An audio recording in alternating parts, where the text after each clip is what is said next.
যেই ডাক্তার দম্পতি যারা মানুষকে কাউন্সিলিং করতো, মানুষকে উৎসাহ দিত, স্বামী স্ত্রীদের দাম্পত্য জীবনের সুখের মন্ত্র শিখাইতো, তাদের ঘরে এই মন্ত্রটা ভেঙে গেল। 20 বছরের সংসারের জীবন ভেঙে গিয়েছে।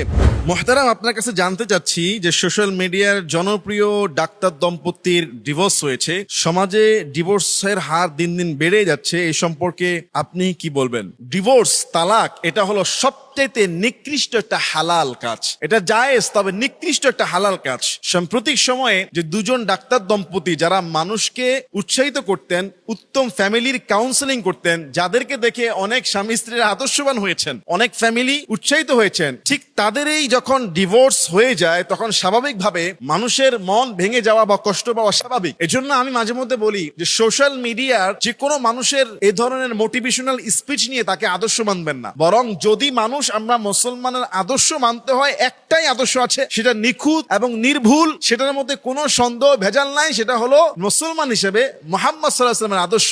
একজন অমুসলিমও যদি রাসূলের আদর্শকে আদর্শ হিসেবে নেয়, তাহলে সেখানে কোনোদিন আপনি ধোঁকা খাবেন না। আপনারা কত সেলিব্রিটিকে, কত জনপ্রিয় কাপলসকে, উপস্থাপককে, মোটিভেশনালকে আপনারা অনেক সময় আইডল মানেন, পরবর্তীতে তাদের কার্যকলাপ ভিন্ন দেখে আপনারা মন খারাপ করেন। দেখেন, ডিভোর্স কিন্তু চূড়ান্ত সমাধান নয়। বর্তমানে আমাদের সমাজে ডিভোর্সের হার অনেক বেড়ে গিয়েছে। ডাক্তার দম্পতি ডিভোর্স দিয়ে লিখলো যে ফ্যামিলিকে সময় দেন, একটা কথা ইঙ্গিত করলো যে ফ্যামিলিকে সময় দেন, এই কথা লিখে তিনি ডিভোর্সের ঘোষণা করলেন। আর ডিভোর্সের ঘোষণা করাটা আবার বিবাহের ঘোষণা, এতটা স্মার্টলি ঘোষণা করাটার উদ্দেশ্য কি আমি জানি না। বিবাহ হলে ঘোষণা করার কথা বলা হয়েছে, ডিভোর্সটাও দেখেন একটা প্রেজেন্টেশন মডেল চলে আসছে। আশ্চর্যের বিষয় হয়েছেন যে যেই ডাক্তার দম্পতি যারা মানুষকে কাউন্সিলিং করতো, মানুষকে উৎসাহ দিত, মানুষের স্বামী স্ত্রীদের দাম্পত্য জীবনের সুখের মন্ত্র শিখাইতো, তাদের ঘরে এই মন্ত্রটা ভেঙে গেল। 20 বছরের সংসারের জীবন ভেঙে গিয়েছে। আসলে যদি কোনো মানুষের মন্ত্রতন্ত্রের আদর্শ দ্বারা সংসার সুখের হয় না। রাসূলের আদর্শ অনুযায়ী স্বামীর প্রতি স্ত্রীর কি হক,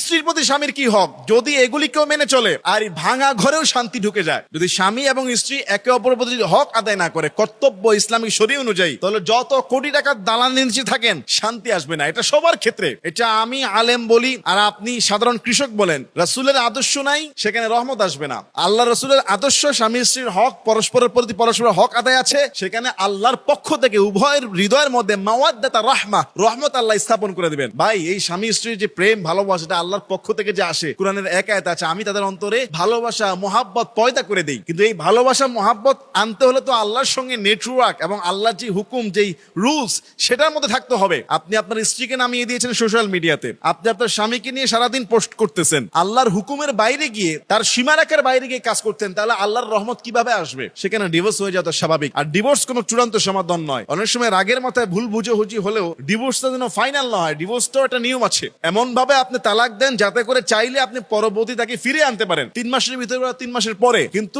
এমন ভাবে আপনি তালাক দিবেন না যেভাবে তালাক দিলে তাকে ফিরিয়ে আনার সম্ভাবনা 1%ও থাকে না। সবচেয়ে মানুষ এই ভুলটাই করে, এমন ভাবে তালাক দেয় যে তাকে পরবর্তীতে ফিরিয়ে আনার সে ভুল ভাঙে, তাকে ফিরিয়ে আনতে চায়, কিন্তু তালাকের সিস্টেম এবং ধরন থেকে বোঝা যায় যে তাকে ফিরিয়ে আনার কোনো সুযোগ নাই। আল্লাহ আমাদের সবাইকে বুঝার তৌফিক দান করুক। আল্লাহুম্মা আমিন।